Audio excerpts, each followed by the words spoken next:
All right, guys, now it's your turn. So you're going to answer two questions. One's a one-step problem, one's a two-step problem. So you're going to have to figure that out.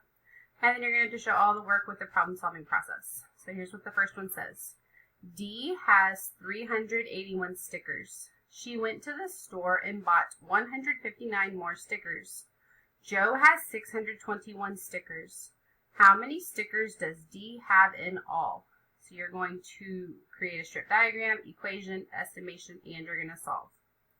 The second question says, Saul bought 3 bags of candy from the store. There were 19 pieces of candy in each bag. He then found 12 more pieces of candy at home. How much candy does Saul have in all? So again, you're going to create your strip diagram, your equation, your estimation, and you're going to solve. When you're completely done, turn it into Google Classroom. If you have any questions, ask your teachers. I'll see you later. Bye.